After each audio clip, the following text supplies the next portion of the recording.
I want to introduce Dev Lewis. It's Dev for short. I know her best as a librarian. We've had several wonderful librarian speakers. The librarian world is very small.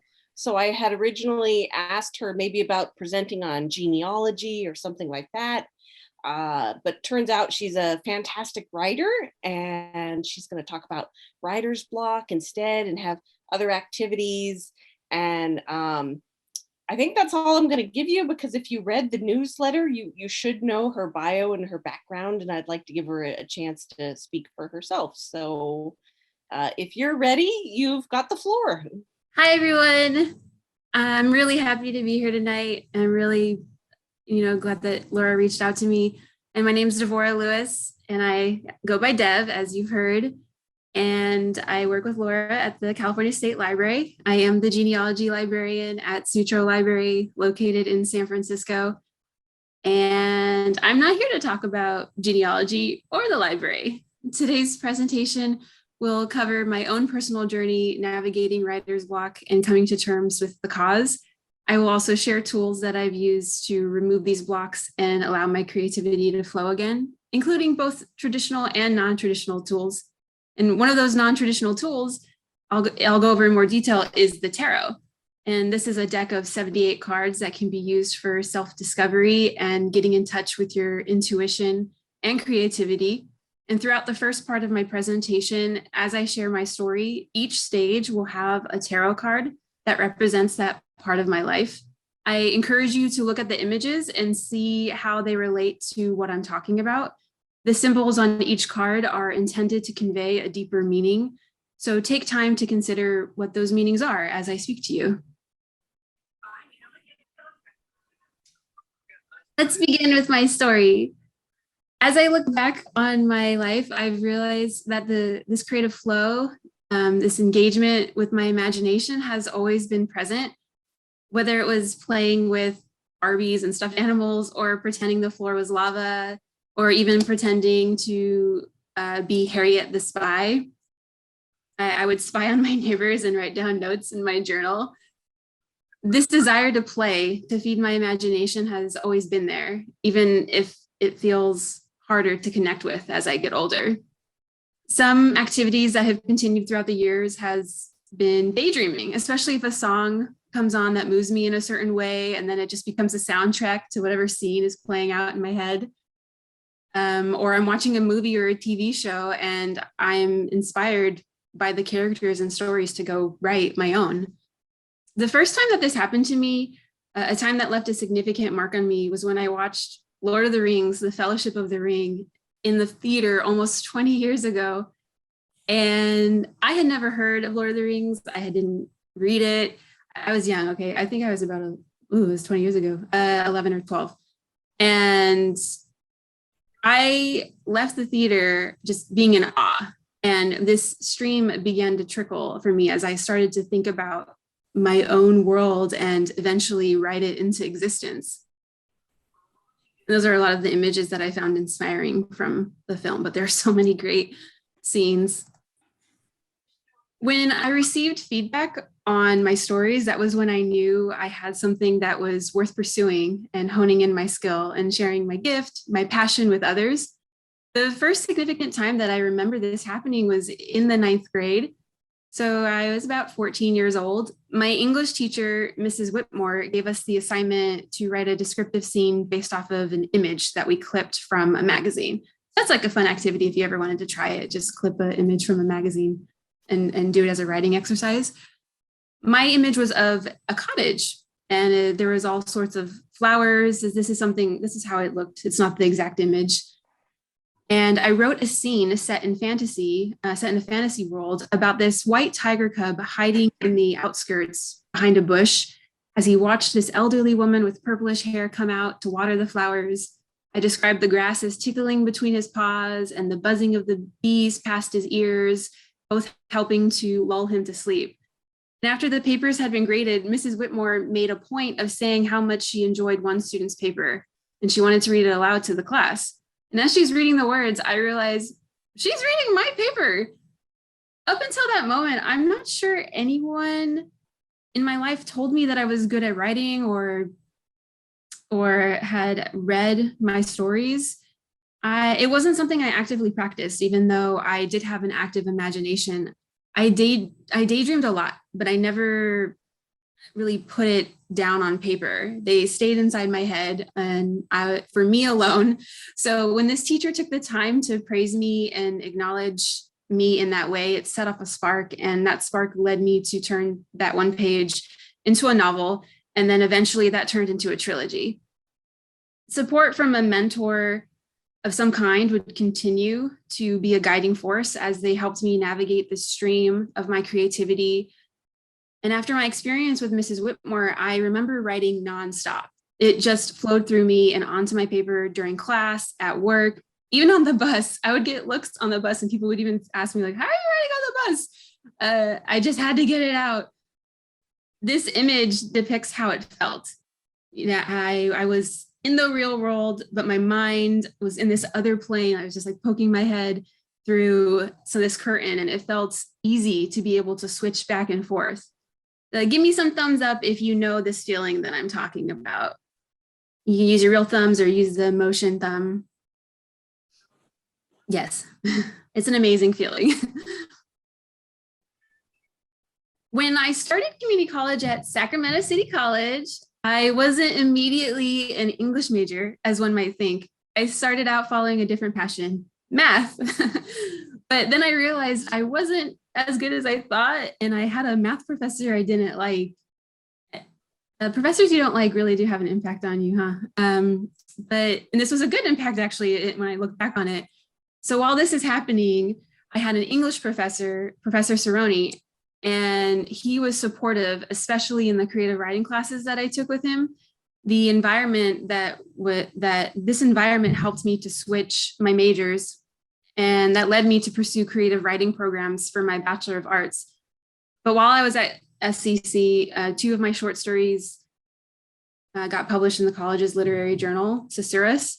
And through support of professors like Cerrone, I ultimately decided to transfer to UC Irvine, which had an emphasis in creative writing program for undergrads. And of course, they have their MFA program in writing, if any of you have already heard of it, but it's a great program. As an undergraduate, I continued to hone in on my skill and went outside of my comfort zone of fantasy. I would just write straight fantasy, but I was encouraged to go outside of that comfort zone to write other genres. And while I did learn a lot and it felt good to push myself, taking writing courses in an academic setting sucked some of the joy in my writing. I got a taste of it at SCC, but it was magnified at UC Irvine for some reason. And the combination of having to critique other people's writing, this pressure to write well, and that my peers would pick my stories apart, it was a block at times. It made the flow feel more like raging rapids, and I didn't have a guide. I get that it's important to learn how to navigate constructive criticism, but I had been writing for the love of it. And in an academic setting, I was in service to what others thought was good or bad. And I also, knowing that my writing was going to be critiqued in that way was a block in itself, hindering me from writing freely. I didn't have support, as I had mentioned, especially from one of the teachers who was an MFA student. He seemed to want to shut me down every chance he could. And I remember telling another creative writing professor about my desire to take his novel writing class. I stopped by his office. I was excited to get a minute of his time. And I told him I wanted to take his novel writing class and work on my fantasy trilogy. And at that point, it was just a one novel and a sequel, but still. And he pretty much scoffed at me, making me feel like fantasy authors had no place in academia. And so, as you've heard, I thrive, as I'm sure most do, when someone is building me up. And I encourage you all to think of a time where critique has made you feel shut down or been a block for you. I'm sure I'm not alone. You can give me a thumbs up if we're just nod your head if you've been there. Yes, thank you.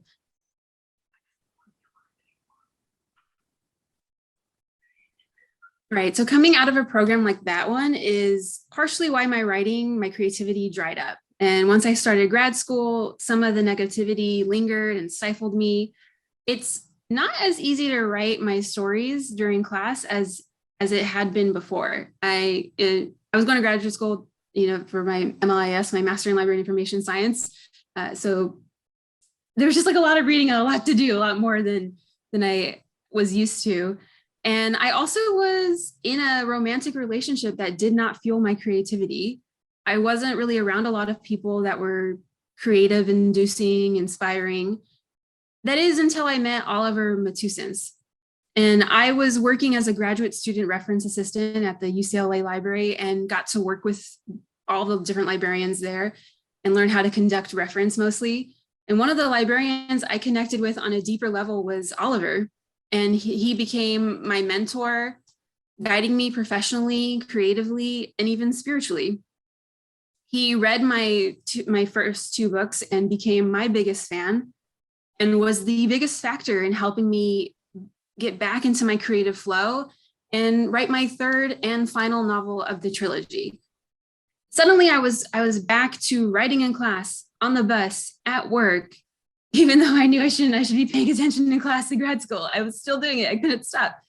And that writing spark had hit me again, and it was being constantly kindled by my mentor's guidance.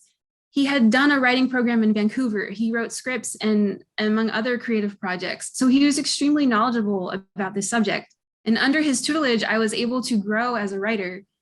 And when we weren't talking while I was at work or meeting up for coffee on campus, we would email each other throughout the week. Eventually, I'd finished my third novel, of which he would be waiting at the edge of his seat, like every time I saw him, like, is it done yet? And I was able to give it to him. And after he read it, he called it my magna opus. And yes, he still had feedback. He said, it's not perfect, but what was different, there was something in this one that wasn't present in the first two. And I had taken what I learned, developed and grown as a writer and wrote a beautiful story. And with this third one done, it was time to edit and revise, and especially the sequel. And he continued to be there for me. But after I graduated, we saw each other rarely because I wasn't on campus. And the emails came less frequently until they stopped completely. I would come to learn that Oliver became suddenly sick. And then in November of 2017, almost a year since my last email from him, I would learn he passed away from this sickness. Oh. And I plunged into a grief that lasted many years. And I'm just now getting around the bend, so to speak. During those years, it was hard to write. It sometimes still is. I didn't know how to be for myself the kind of support he was for me. My censor, or my inner critic, if you want to call it that, was so loud. I'd find myself going back and rereading the trilogy, mainly the first one, and trying to revise it or write something new. But I'd be able to edit it, but I wouldn't be able to write any new scenes. I was just stuck in a loop. I would be like, okay, I'm going to do it. I'm going to write. And then I'm like, okay, well, I have to reread the first book first. Like I had to reread it first. And and then I would just get stuck. Like I wouldn't actually sit down and write anything new. And so I couldn't get in touch with my imagination anymore. And a huge part of that is grief. Another part is that I finished something and I had this thought, well, I think it's good at the way it is, but I know that it needed work. It still does. And the other part is this insecurity, not knowing how to go there, how to write certain scenes. For example, some of my villains need to be fleshed out. They're a little cartoony or two-dimensional.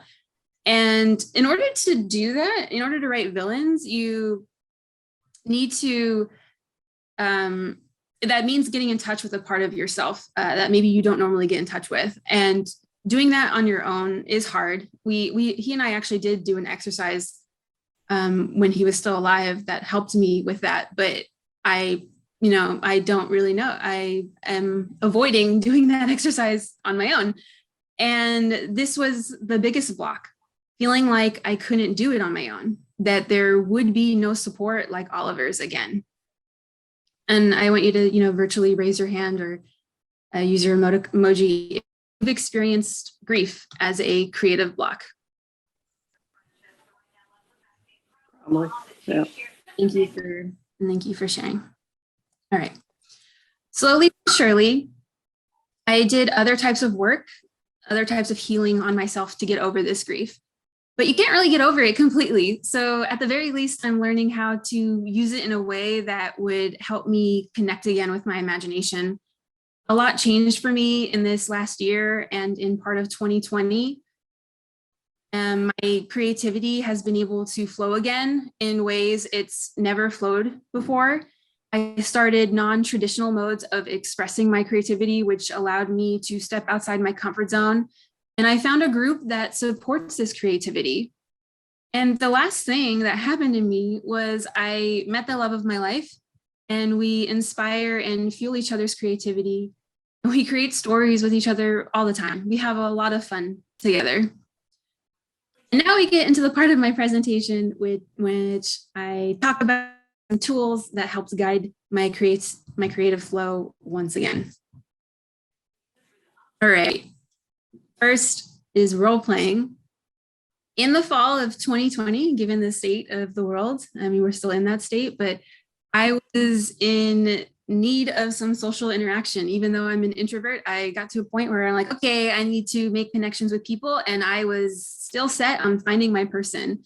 And I wanted to do it out in the wild. I'm done with dating apps.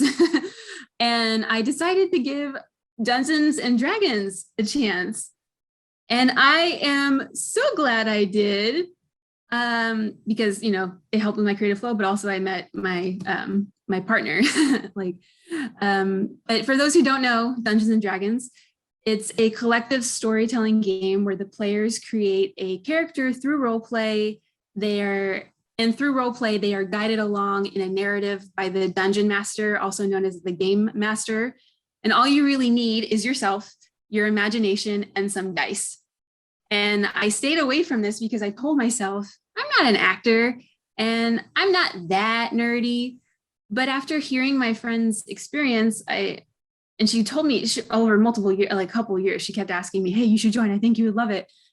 Finally, in the fall of 2020, I listened to her and I played a character based off of the protagonist in my trilogy. I wanted to use it as a way to get back in touch with this character and re-spark my inspiration.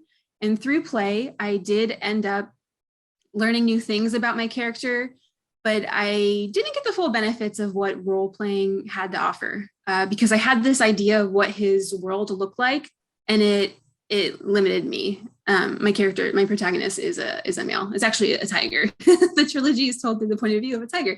Anyway, we can talk about that later. And I wanted to use this. Okay, so using this character from my stories wasn't working, or it was working, but I wasn't getting the full benefits. So instead, I created a new character from scratch with a new backstory, so rich with details that I then started to see these benefits. I allowed myself to fully embody this character. I dressed up, I changed my voice, and I was able to channel a side of my creativity, myself, a side of myself that I had never been in touch with before or even knew was there. It allowed me to play, to use my imagination as I once did. And so much of that was missing before. So much of that led me to writer's block, not feeling like I could play or was in a safe place to do so or had the support that I needed. This screenshot that's on the left now is the screenshot of my crew playing virtually. The gentleman in the first row in the center is my love, and he's also the dungeon master for this session. And I'm at a point where I don't need to dress up or use props in order to get into character. But you can play this game virtually or you can do it in person. To me, it's gonna have the same effect when you're playing the story and the DM is the dungeon master is narrating it. We are all imagining this in our head. So even though I see a bunch of squares on our screen, we are going into the theater of the mind and we see us as our characters, I don't know, battling a dragon or sailing on a ship or being in a tavern, just having a drink together. And so it's this type of collaborative storytelling. As I said, it can happen virtually as well as in person, and it's a lot of fun. All right, it doesn't have to be Dungeons and Dragons. You can use a different gaming system. I'm also playing Blades in the Dark, which is a different set of rules. It's a different world.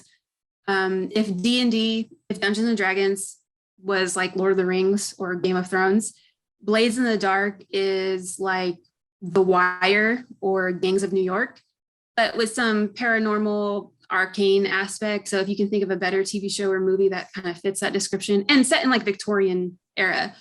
The rules of this game made it easier for my group to modify it so that we can work on goals throughout the week in our real life. And then those, whatever we accomplish, that affects our character in the game. And the reason I'm bringing this up is because one of my goals was to write more often. It was so hard to just sit down and write. And so because of this, I've written new scenes for my trilogy, even though it's, I still think this is a major accomplishment, even though I had to, say, okay, you're going to write 3 times a week at least for 30 minutes to get your easy goal, which would have been like 1 level up for my character. But I am still really proud of myself for writing new content, and it feels really good. My group, we take turns being the game master. And again, that's when you narrate the story. So it was a matter of time before it was my turn to lead a session. And let me tell you how nervous I was. I probably don't need to tell you, but as a writer, the thought of not being able to go back and edit or have control over any of the characters' decisions, it was nerve-wracking. And I wasn't very kind to myself, especially in the beginning. My censor was extremely loud, but I began embracing that I didn't have control, and used past episodes that my peers, when they were the game master, I used their stories as a prompt to fuel my creativity. And I ultimately created a rich and compelling session for my group. In roleplay, the players and the game master set the story together. The story evolves as characters make decisions. So much of the creativity is improv. There's no time to rewrite it. And for me, this is the hardest bit. I'm used to writing with a pen and like scratching out words, and then, I don't know, like saying later, look up in the thesaurus, and you can't do that. That's not going to happen when you're doing role play. You have to trust your intuition, and whatever is flowing through you is the right stream. It is the right story. With enough practice, I know that my creativity will begin flowing in a new way that will ultimately make it that much easier for me to access my imagination. And I will learn how to do it on the spot and trust my creative instincts. I do find myself thinking, you should be writing, or you should be working on your trilogy. But I have to shut that voice down, because I am being creative. And in some cases, I am still writing. It's just not directly to do with the trilogy, which isn't exactly true. Because that character I told you about that I first created, that accessed a part of myself I didn't know was there, she is going to make an entrance in my trilogy. I am including her. She is just that much fun. But, as I'm going on these side quests, I know that they will lead me back to the main quest, and the reward will be so much greater. And I just realized I did not, my view is different. There, that's what Blades in the Dark looks like. It's just, that's a screenshot of the map and people playing virtually. Actually, that's the creator of the game on the right, playing virtually, John Harper. Anyway, I want to summarize what I just talked about for if you're interested in role play. It will allow you to use creativity in a way you may not have thought to use it before, and can help you get in touch with a different side of yourself. If you're interested, I do recommend getting a group together or finding a group. I have found that the D&D community especially is welcome of new players and teaching you how to play. I want you to remember to allow yourself to be vulnerable, and trust yourself and your intuition. Be open to collaborative storytelling. Create a brand new character and get to know them. And if you feel up for it, be the game master and narrate the story. I am in awe when I watch these dungeon masters, like they're narrating it and they're getting people's stats, and like there's just like a lot going on, and how much they're able to like balance it and still keep you all in the world is amazing. And I know one day I'm gonna get to that level. I'm gonna level up. And if you're still feeling unsure, you can watch other people playing D&D and Blaze in the Dark on YouTube. For D&D, I recommend Critical Role. Oh, and here's an image of, this is actually a screenshot of the very first time I played my character that I dressed up as and changed my voice as a wearing a babushka. This is Baba Yaga.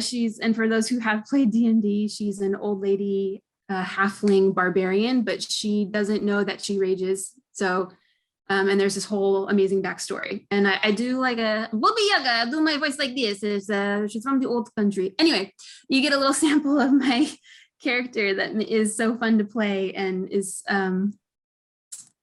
not as easy to access when I'm not in the world of D&D.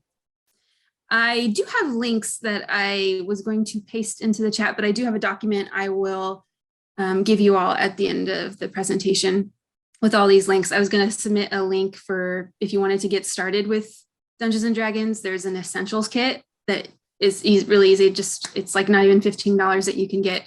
If you're looking for a DM, I might know of one or two for hire, or I'm sure there's meetups, but feel free to ask me for more information.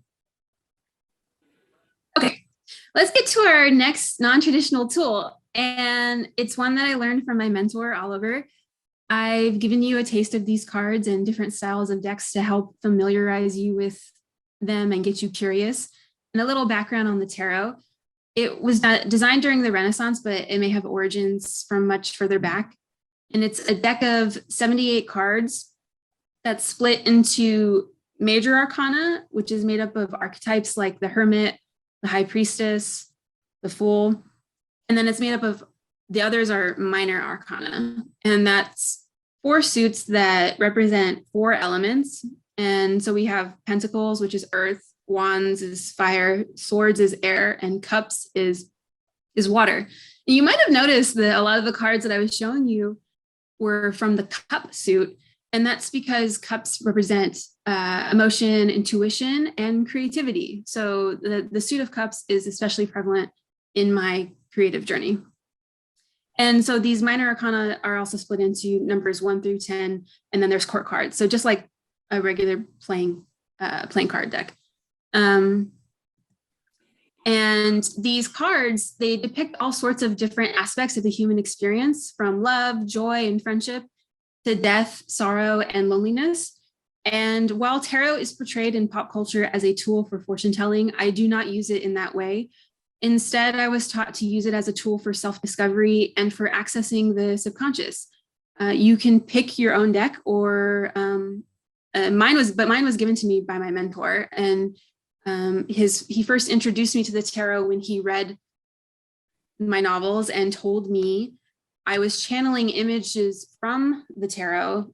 And he was surprised when I told him I don't know what the tarot is. I've never seen those cards. And so he taught me how to read them and how to use them in my creativity and my storytelling. The deck that spoke to me the most, and it's the one that he ended up giving me, is the Universal Fantasy tarot deck. And you'll see a couple of those cards in a moment. And after I got this deck, I flipped through it and I realized how right my mentor was. One of the cards expressed exactly what was happening in a paragraph I wrote years earlier. I wrote about a girl sitting in the grass, creating a crown of flowers, and the wind was in her hair. She had a tiger by her side. She had this tear in her dress. And then another character comes riding by, and when she sees him, she like hides and she picks up a branch, and then she jumps out and wants to play fight with him. All of this that I just described to you occurs in the Queen of Wands. You see a woman wearing a crown of flowers. She's holding a stick. It seems like there's like wind, there's like movement in the image. Her dress looks teared. There is a tiger by her side. I know I'm not alone in channeling this universal knowledge. I've seen this happen to one of the dungeon masters in my D&D sessions, where he has channeled the tarot cards too, not knowing it. And And actually he's done it from this deck. Like a lot of the images that I have in this deck, like come up in the campaign, that the session that I'm in with him. So just thinking about how powerful this deck is, think about how much more powerful the tarot is when you channel them knowingly into your writing and creative process. I've done that before. The last installment of my trilogy, I wrote a scene based off of the Tower card and the High Priestess card, and it was a pretty epic scene. I also have pulled 3 cards randomly and used it as a writing exercise, as a way to get back into my creative flow. And I thought it would be fun for us to spend 10 minutes and write out whatever inspires us from these 3 cards. You can just focus on the images, or you can look up the meaning. I'll paste a link in the chat for a site that I like to go to for tarot meanings. So you could do that, or just follow your intuition, your creative flow. If these cards don't resonate with you, if you have your own deck, feel free, pull 3 cards. I will also paste a link to a site I found where you can pull 3 cards. We can spend a few minutes afterwards allowing anybody who wants to share what they wrote or share their experience. But this is completely optional. You do not have to share. And I'll give you a 5-minute warning as well as a 2-minute warning if it looks like, but if it looks like everyone's done, we can just continue on with the presentation. All right, let me paste the link for the meanings. Yes, that's right. No one will be called on. This is voluntary. Voluntary, yes. Okay, this is the site I like to go to for looking at meanings. And here is, oh, there we go, I found the chat again, sorry. It's really hard when you're in presenter mode. Okay, here's the link to a site if these cards don't resonate with you. And you can just pick 3 from here. All right, I will start the timer and have fun.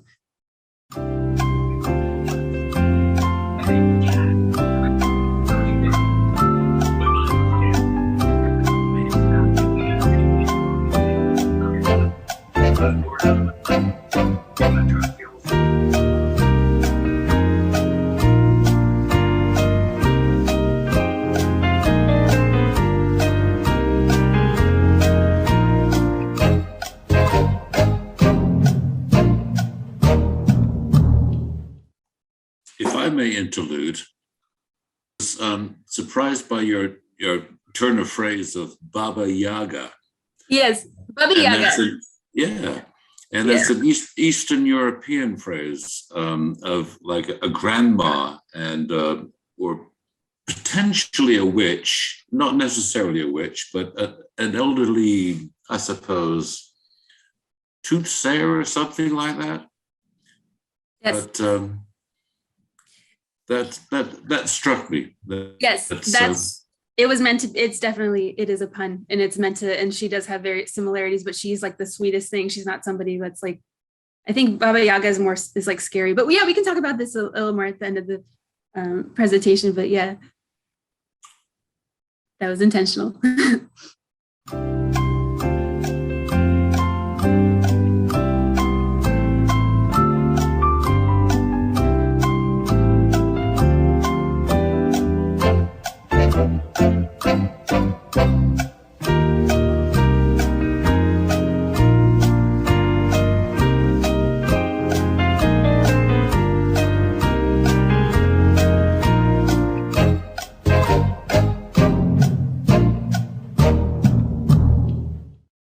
You have 5 more minutes.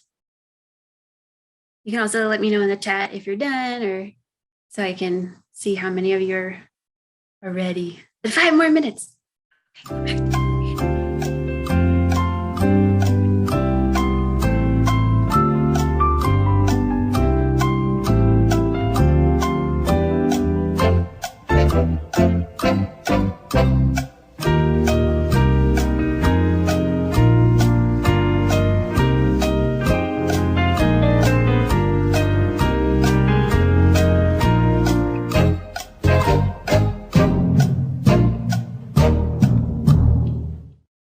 Okay, a little less than 2 minutes left.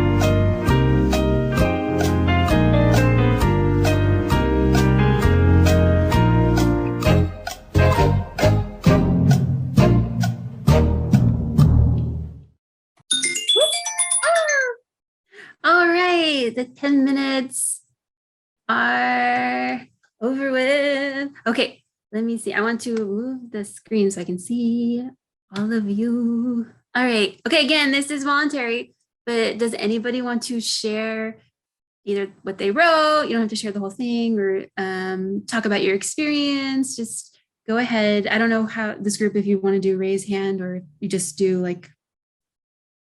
I'll share something. Okay.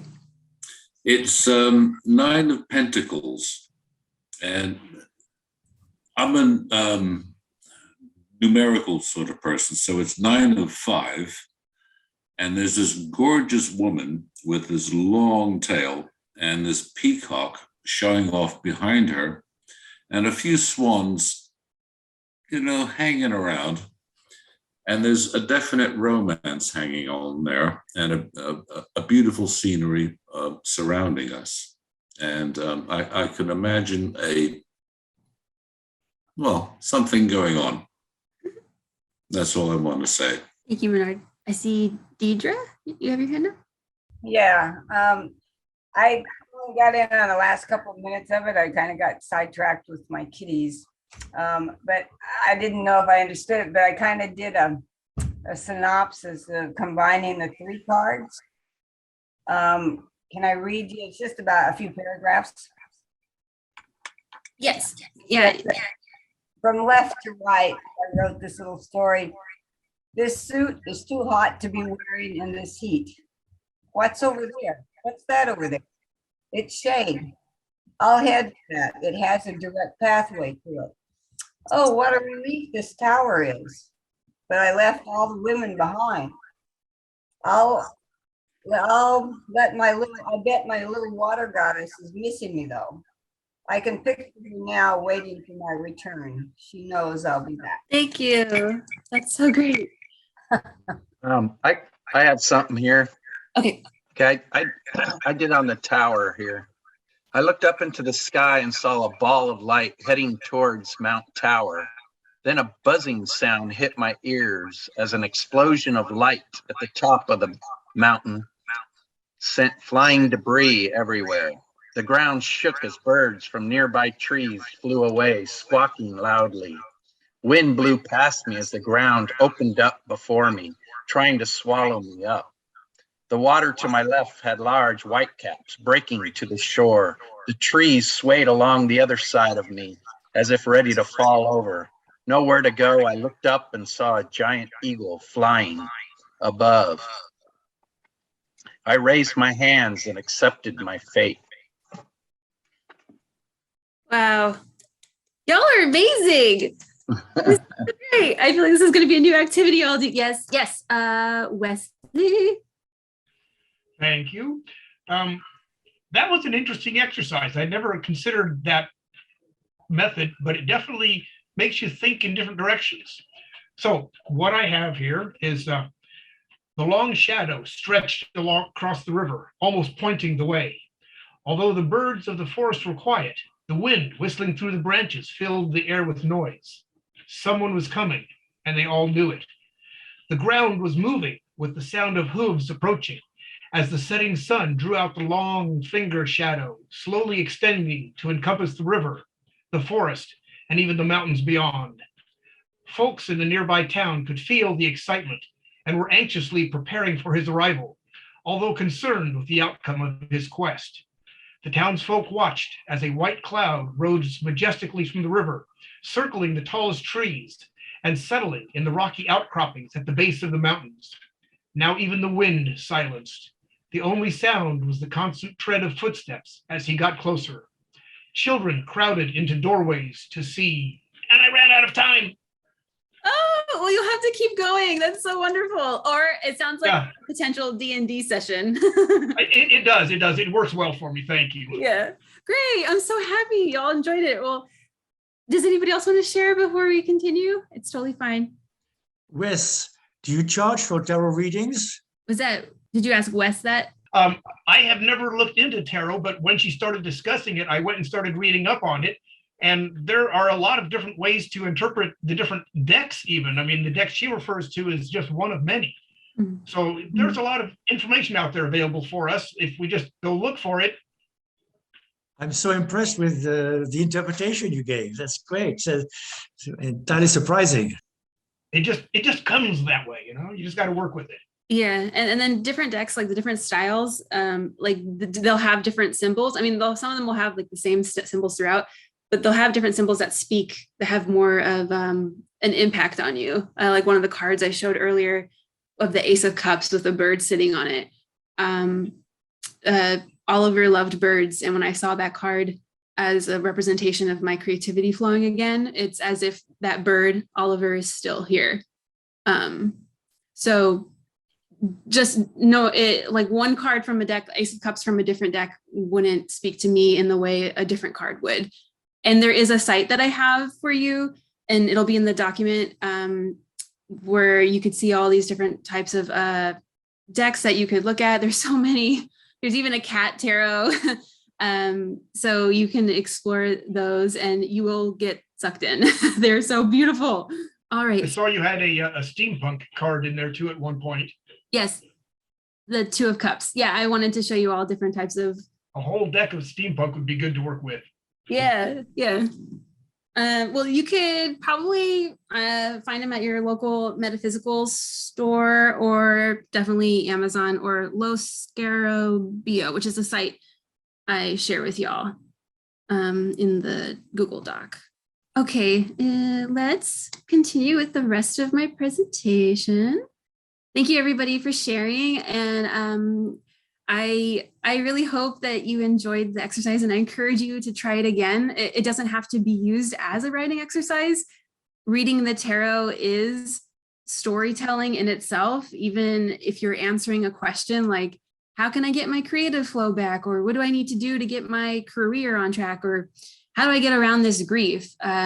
It's reading these cards that you see before you, it is telling a story. You are telling a story when you're answering these questions and diving deeper within yourself. And I hope that you do use it as a tool, not just for getting around writer's block, but as in these other ways that I've just told you. Okay, let's move on to, let me see if I can get my presentation clicking again. Okay, the next traditional tool. Now, my creativity being able to flow again is due largely to the support and inspiration I receive from my partner. And it's a support that has been a through line all my life, needing a guide for my creativity or someone to bounce ideas off of. For you, it doesn't have to be a romantic partner. You could have a friend who fulfills this for you, or a mentor. Maybe someone in this group is your pen pal, is somebody you bounce ideas off of and inspire each other. There's nothing wrong with needing someone else to help with your creativity. I can hear my sensor now telling me you should be able to do it on your own. And we're just going to tell that voice, thank you, but you're wrong. Now off you go. And you can say it in less pleasant terms if you want. It feels a little bit better to say it that way, but I'm going to keep it polite for this presentation. And the word sensor for me comes from my next tool, The Artist's Way by Julia Cameron, which is a 12-week program that guides readers in uncovering problem areas and pressure points that may be restricting their creative flow, and offers techniques to free up any areas where they might be stuck, opening up opportunities for self-growth and self-discovery. It teaches you how to silence your sensor, or at least get it to get quieter, and how to build yourself up, often through play and getting in touch with your inner child. One activity is by going on artist dates, which is basically doing creative dates with yourself. For me, I did do that tarot exercise as an artist date, but it can be something that's doesn't have anything to do with writing. It's just something that you enjoyed doing as a kid, something that gets you in touch with your inner child. Maybe you used to do paint by numbers, or you loved playing on the playground. I don't think there's anything wrong with being an adult and going on a playground, sitting on that swing. It doesn't matter. Whatever brings you joy and gives you a sense of play. And this program can be done with others. And in fact, I encourage it. You're able to hold each other accountable and support each other. And for me, 12 weeks was too fast. So I'm actually going to do this as a 12-month program, and I'm going to start this month with week 1. And y'all have the advantage of being in a writer's group. So I'm sure if a few of you at least are interested, you can form your own Artist's Way group together. And There will be a link in the document I send with more information on this book. Other resources, these are some other books that I've picked up along the way that were recommended to me, and I've read them in small doses. I haven't read them, all the way through. Bird by Bird, Some Instructions on Writing and Life by Anne Lamott. It's also a guide designed to simply help it's a witty guide of the life of a writer with activities sprinkled in. That was one book that was given to me by author Oliver. Becoming a Writer by Dorothea Brand is also a guidebook designed to simply help the reader get over themselves and start writing, with an emphasis to write every day at a fixed time, no matter what, which is hard for me to do. And I'm sure it might be hard for a lot of you too. So put your thumbs up if you agree. Wonder Book, The Illustrated Guide to Creating Imaginative Fiction. This was also a gift from my mentor, Oliver, and it helped me write my third novel, and it helped me revise my first one. In addition to the fantastical visuals, there's lots of tips, and there's even essays written by some of the biggest names in fantasy and sci-fi. And even if you don't write fantasy and sci-fi, I still think it's a great book. And we have the last one, which is Creative Tarot, A Modern Guide to an Inspired Life by Jessa Crispin. And this is a guide for those wanting to use tarot for inspiration and creative guidance, which is something we just did. And it goes into more detail about that and offers reimagined interpretations of the cards. Okay, we have come to the end of my presentation. I want to thank you all for listening and giving me a space to share my story. And I hope that these tools help you get in touch with your creativity in ways that you didn't think was possible, but that possibility was always there waiting for you. And we can open it up for any questions, comments. And as you're doing that, I will share my document with the links into the chat. And I will also email it to Laura after this presentation is over with. I'd like to say something. I've been trying to get my book up, doing the formatting onto soft cover on Amazon, and it's just been so frustrating. For 4 days I've been doing nothing but administrative work. So coming back to this tarot card system really evoked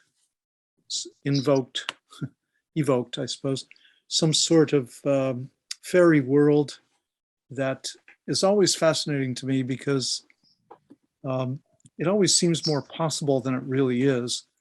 But, and I write sci-fi, and I kind of try to write thrillers, but I'm not there yet.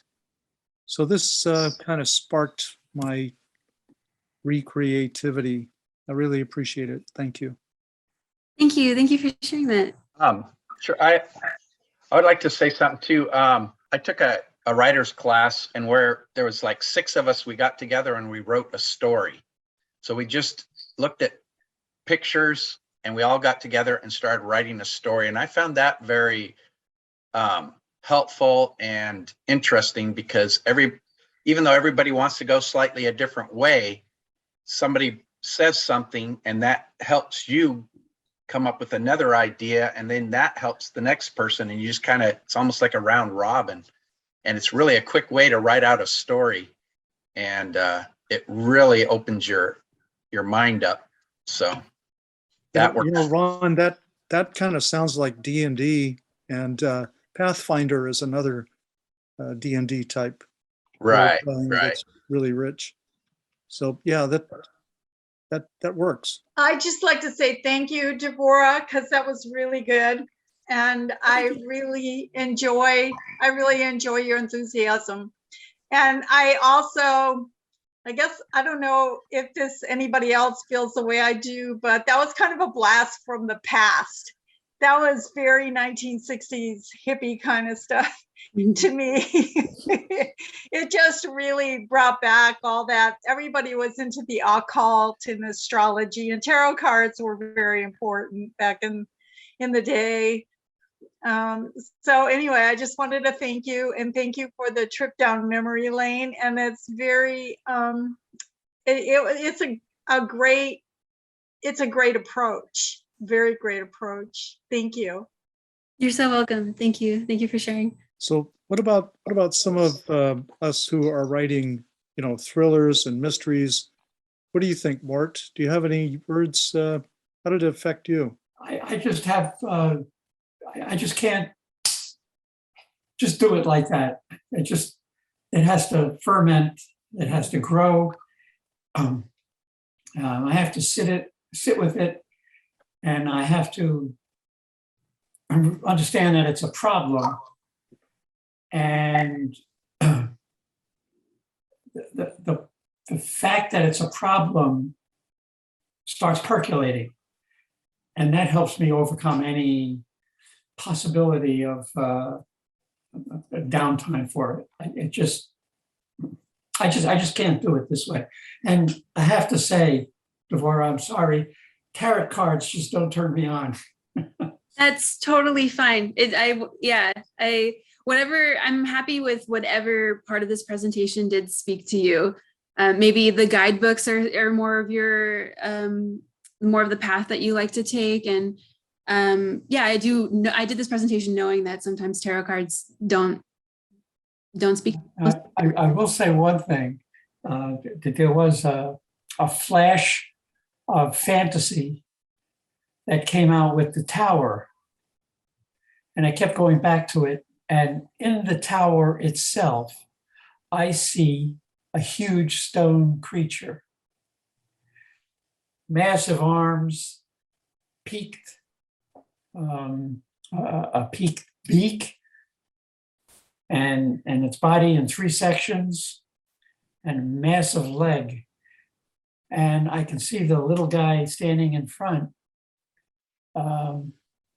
Right now, he just discovered it,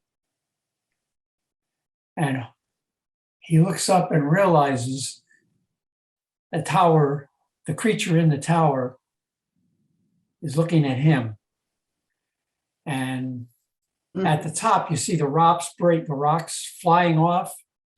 That's because the animal that's there is beginning to flex its wings and casting off all these rocks. And anyway, I can see that as a fantasy short story. Sure sounds like Galaxy Quest to me. Mort, you may not like tarot cards. A scene in Galaxy Quest. You described it perfectly. Mort, you may not like tarot cards, but if you just look at those cards as pictures of something to think about, that sounds like you've already got a story ready to go. That can be. Well, Dvorah said she has a very creative imagination. I think I do too.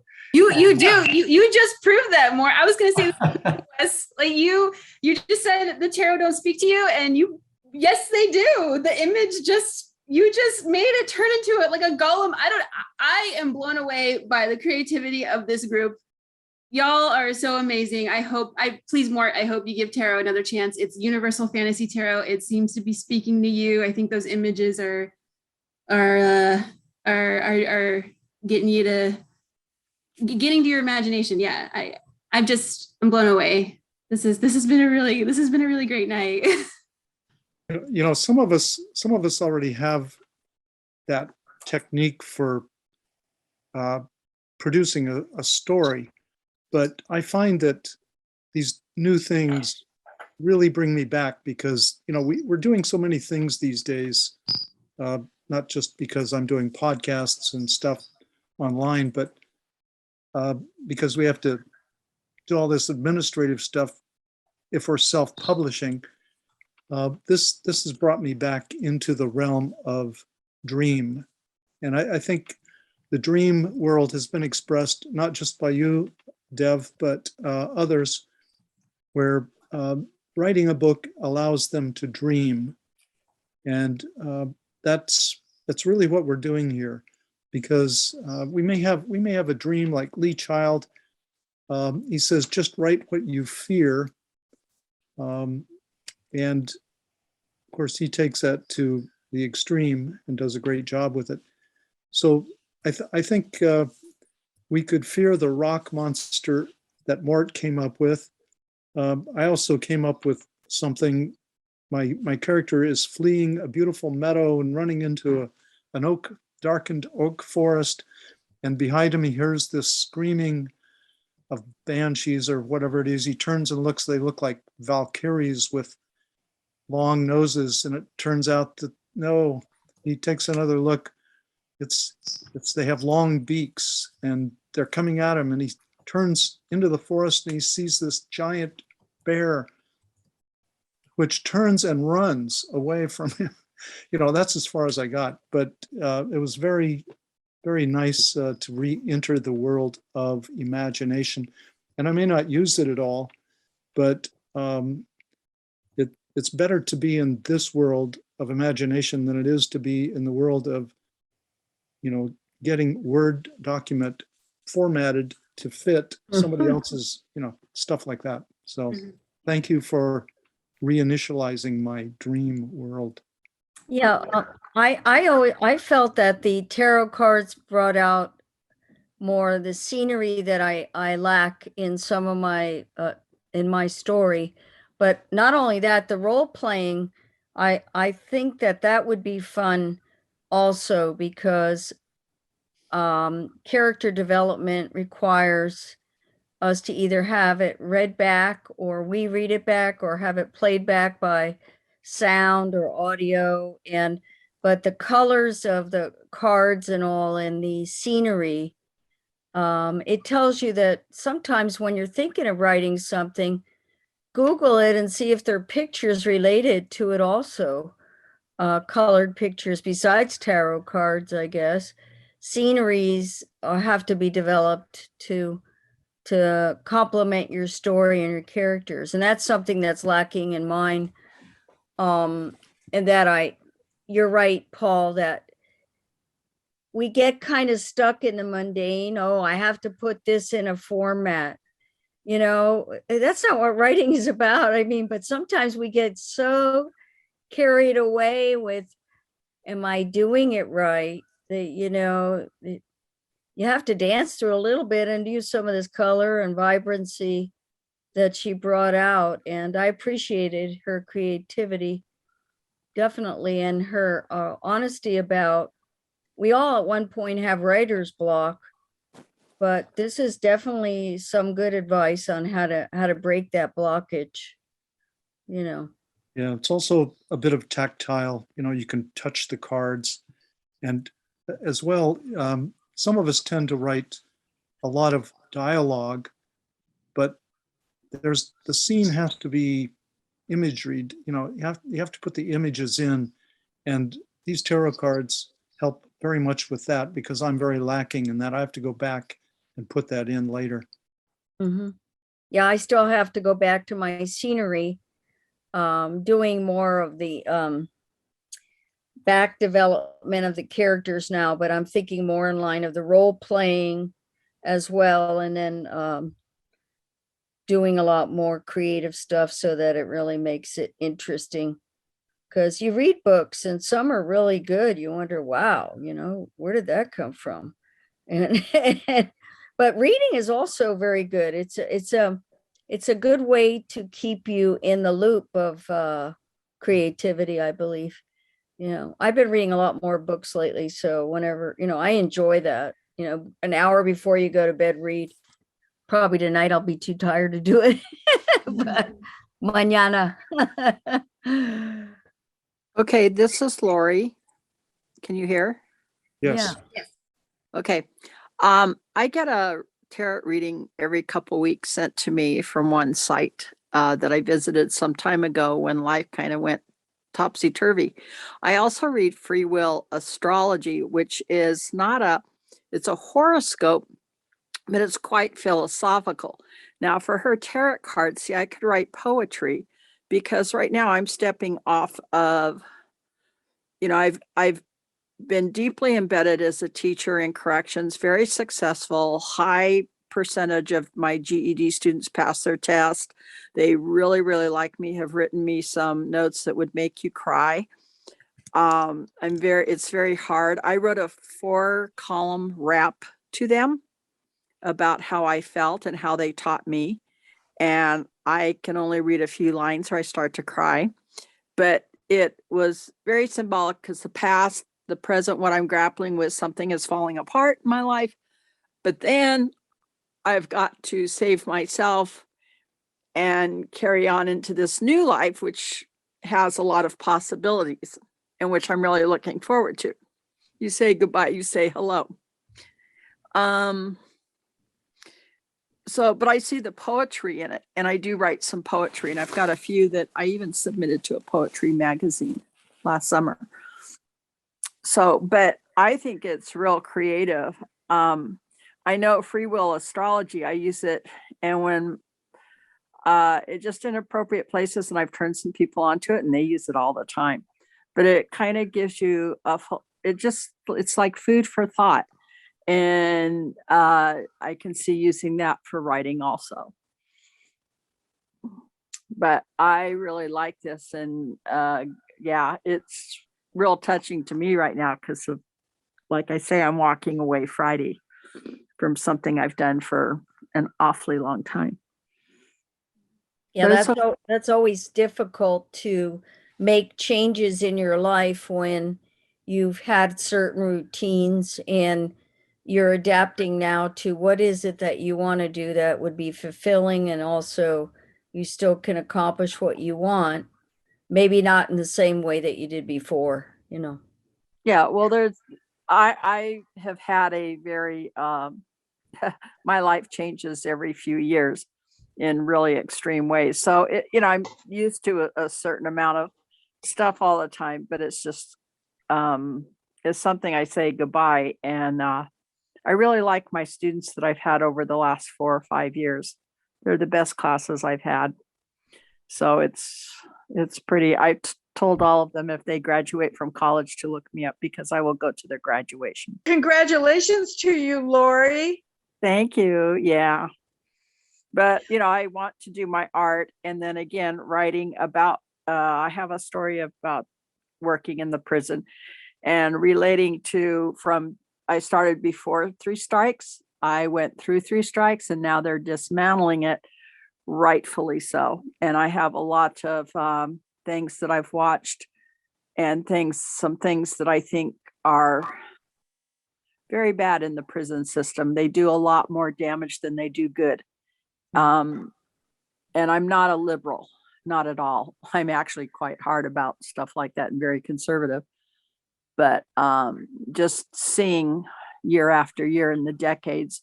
But anyway, more of that later. But anyway, a lot of fun with poetry and the images and the thought and, what the relationships are.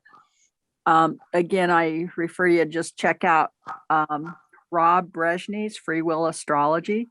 I've been following that for 40 years now. It's amazing. What is it again, Ron? Rob Brezhny. I don't know how to spell it. Forgive me. I'm a math person, not a language person. Free Will Astrology. Oh, okay. But I have turned free will, just free will astrology. It does sound like an oxymoron, but it sounds like a better way to do astrology. It's wonderful because it's food for thought. He's nailed me when my life was going upside down and backwards. He nails it when times are tough, and then he nails it when things are good, and then he nails it for the changes and just many, many things. And it's not like you're going to have a good week or you're going to fall in love with somebody this month. It's more very philosophy oriented, where what are you grappling with or what's coming your way type of thing. But I love it. It's food for thought. On occasion, I have a couple of my students were quite upset that I was leaving, and one stands by my desk almost every time that he's in class. And when I read him the rap, he had to walk out of class because he was crying. Anyway, so I read him his astrology, and his astrology was really good because it matched. And I read it to him a couple times, but I said, see, this is good because this is a new beginning, and look at all the confidence you have now for what you've done in the past. He needs one more test, math, and he has to learn algebra from the beginning. He just doesn't have those skills, so that will take him a while. But anyway, yeah, he kind of just looked at me and went, okay. And I said, see, that gives you a way of looking at it, and how you interpret it. Because some of us are very alone, and they're very alone, and they're quite confined. We're on a lockdown right now with COVID again. So that's really tough. But anyway, I find these things are helpful at times. I really like it. I think it's a fun thing. And I think for people in writer's block or something, it might give you some thoughts. But thank you, Dvorah. Yeah. Good talk. I'm glad I was here tonight. I was so tired. I almost didn't show up. It was meant to be. Yes. So I was wondering, to honor Mort, can we go back to that tower card? Yeah. Yeah. Okay. Maybe I could just go Sorry for going. There you go. You can see it, right? Let me get a close look. Oh no. Can you still see it? Yeah, I can, but I see that Mort's imagination was at work here because I'm not seeing what he described. I think his imagination just went totally wild, and he's way more creative than he gives himself credit for. Okay, Right. look, Amen to look at that. the center. Okay. Okay. And right in the middle of the tower, you will see an area that looks like an oblong rock. That's his abdomen. Right above it is his chest. And above that is a little beaked head. Right there. I can see eyes in there Okay. and a nose. Coming down from each side of the upper chest are two huge arms. Oh, I Is see. anybody else Side. seeing this? Oh wow. Yeah, I've never seen that before. Wow. Oh, you got to look at it correctly. It's like one of those puzzle pictures that were popular in the 90s, where if you stared at it long enough, a 3D image would pop out at you, right? There you go. Yeah. Let's say, look at the power, the powerful arms, the enormity of them. And then you go up to the head again, and on either side of the head could be wings. And they're just starting to flex, casting off the small Okay. box over there. So it's really not a tower, it's really a monster. That's a metaphor for so many That's things. not very nice, Morty. He's not a monster. He's just a pretty large person. I wonder how I sleep at night. Jeez. I- Look, I that's think so that- clear. Once you explained it, it's there. I can't see anything else now. Good, there you go. So everybody's got a good short story with that right now. I think that our minds are hardwired to give meaning to anything. We Yes. don't accept something that doesn't have a meaning. 3 lines on a piece of paper, and we see a figure. A burnt toast, and some people see the Virgin Mary, we can't not see something. And if I had the time, I would show you a picture that illustrates that quite well. Maybe I will at our next meeting. I'll have it available.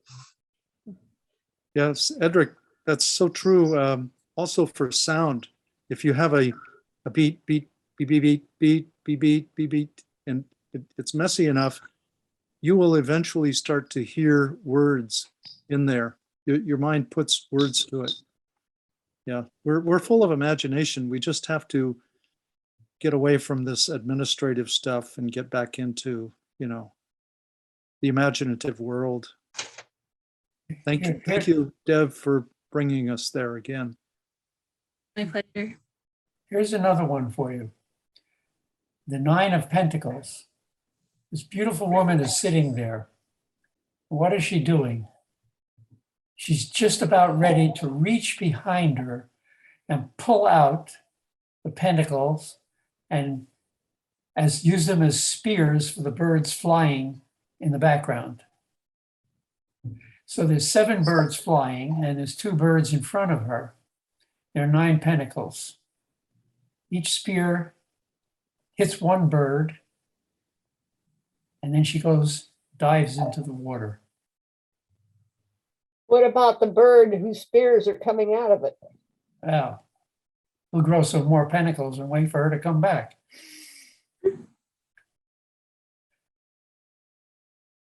Just a thought, just a thought. I like it. And our next D&D is presented by Mort Romberg. Well, it's 8:52.